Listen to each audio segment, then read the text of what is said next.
नमस्कार दोस्तों। आज हम बात करते हैं नाड़ी के अंदर शुक्र से संबंधित कुछ सूत्रों की। ये तो आप जानते ही हैं कि नाड़ी में शुक्र को विवाह का और धन का कारक माना गया है।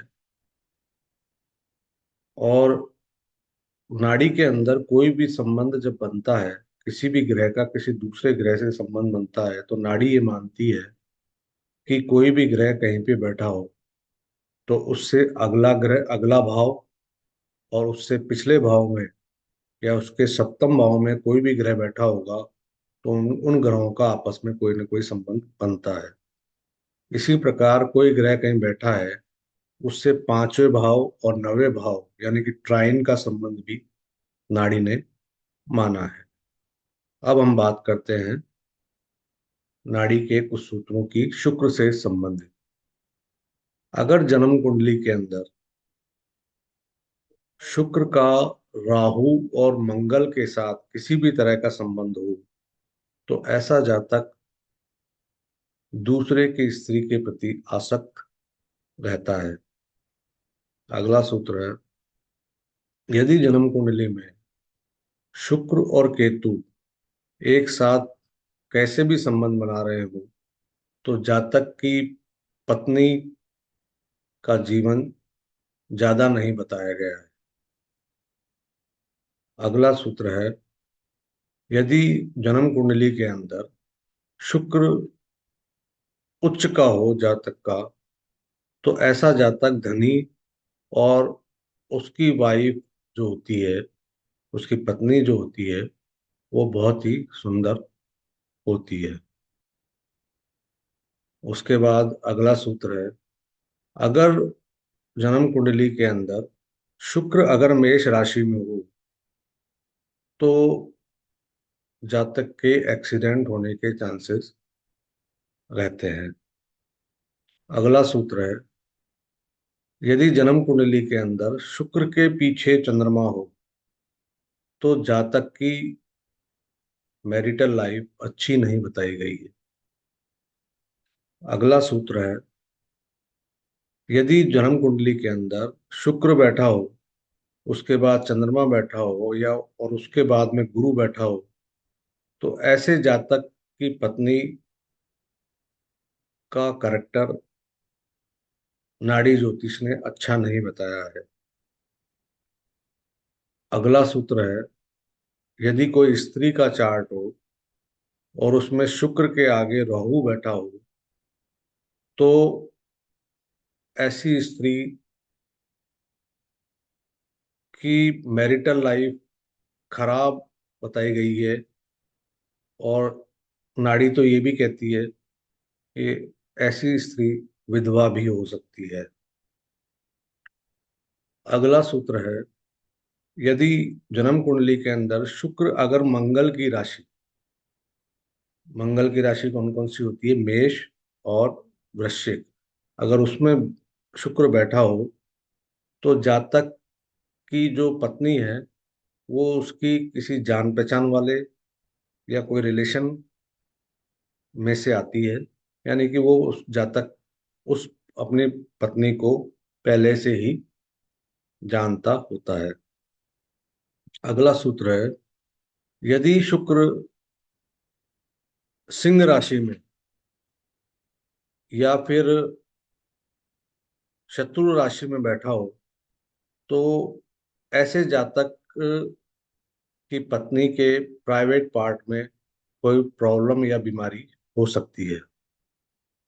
अगला सूत्र है, यदि शुक्र चंद्रमा के साथ हो या फिर शुक्र चंद्रमा की राशि के अंदर हो यानी कि कर्क राशि के अंदर हो तो ऐसे जातक को मानसिक रूप से अनस्टेबल बताया गया है नाड़ी ज्योतिष में। और उसकी मैरिज लाइफ भी अच्छी नहीं बताई गई है। अगला सूत्र है, अगर शुक्र धनु राशि या जै जैमिनी यानी कि मिथुन राशि के अंदर बैठा हो, तो ऐसे जातक के नाड़ी ज्योतिष ने दो शादी या दो पत्नियों का योग बताया गया है। अगला सूत्र है, यदि गुरु के अगले भाव में शुक्र बैठा हो तो जातक शादी के बाद धनवान होता है। अगला सूत्र है, यदि जन्म कुंडली के अंदर शुक्र का चंद्रमा और केतु के साथ किसी भी तरह का संबंध बनता हो, तो ऐसा जातक बहुत ही वाद विवाद, आर्गुमेंटल टाइप का बंदा होता है। अगला सूत्र है, यदि जातक किसी जातक की जन्म कुंडली के अंदर शुक्र और केतु बैठे हों और वो फीमेल का चार्ट हो, तो ऐसे जातक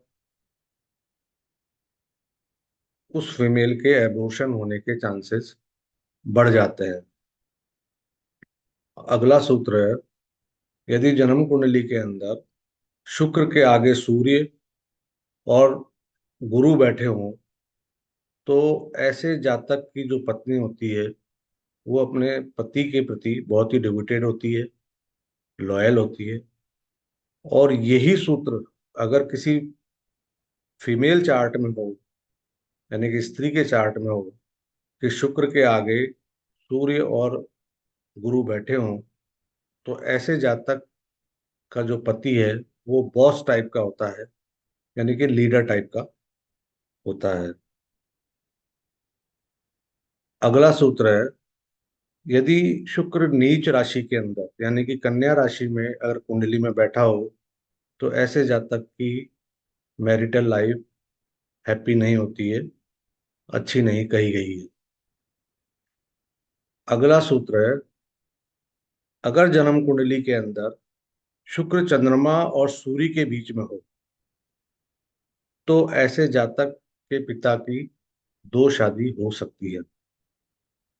यानी कि शुक्र बीच में बैठा हो और पीछे चंद्रमा हो और आगे सूर्य हो, कैसे भी कोई संबंध बनता हो, तो ऐसे जातक के पिता की दो शादियां हो सकती है।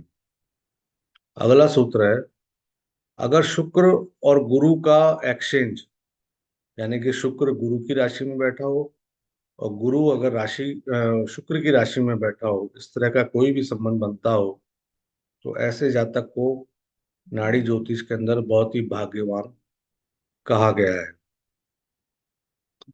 अगला सूत्र है, शुक्र और शनि दोनों यदि जन्म कुंडली के अंदर वृषभ राशि में बैठे हों, तो ऐसा जातक बहुत ही धनवान होता है।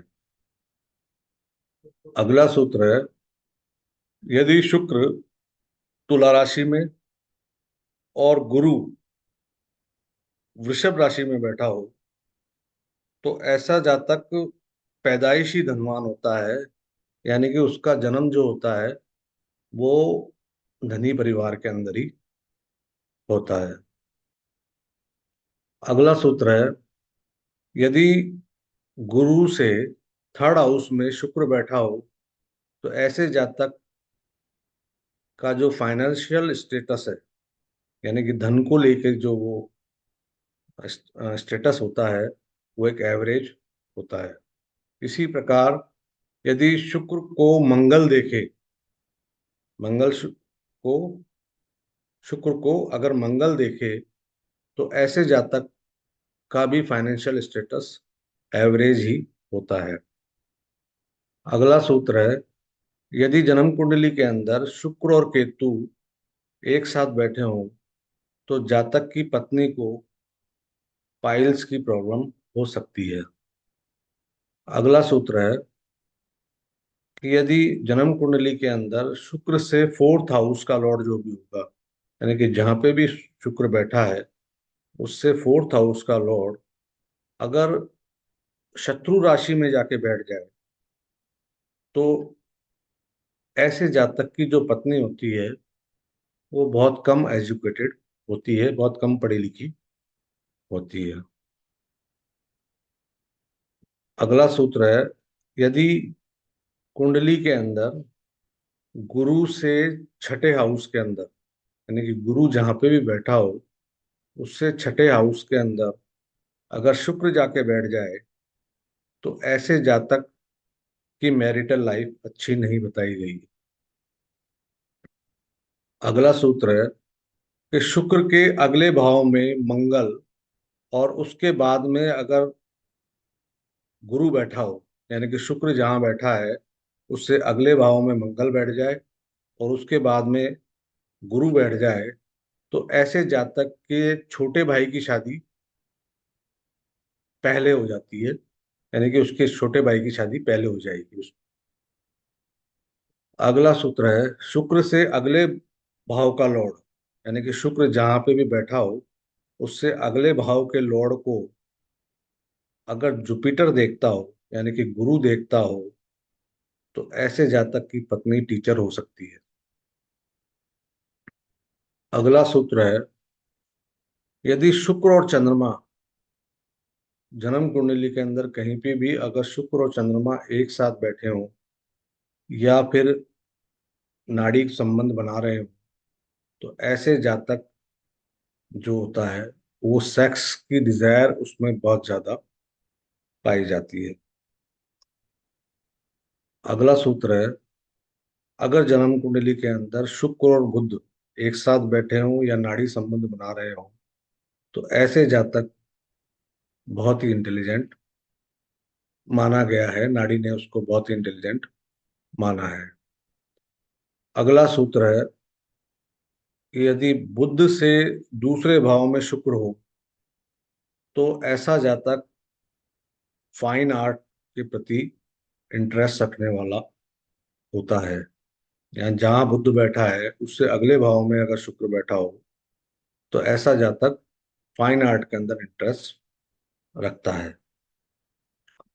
अगला सूत्र है, यदि शुक्र कर्क राशि में हो तो इसको बिल्कुल भी अच्छा नहीं माना गया है। शुक्र को कर्क राशि के अंदर स्पेशली बहुत खराब माना गया है, क्योंकि ऐसी कंडीशन के अंदर जातक की जो पत्नी है वो मैरिटल टेंशन में रहती है और डिप्रेशन का शिकार भी हो सकती है।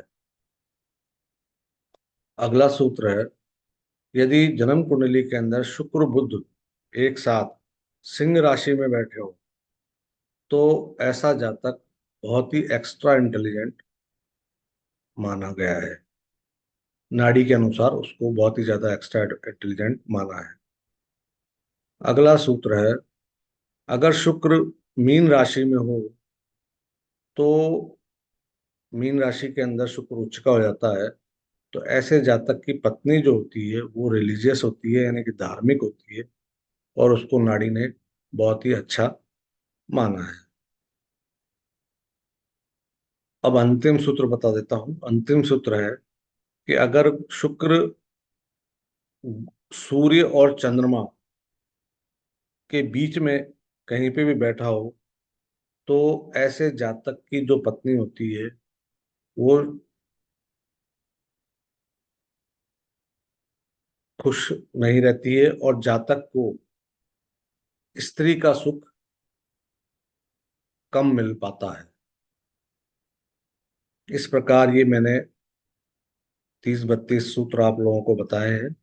आशा है आप लोगों को पसंद आए होंगे। धन्यवाद। जय श्री राम।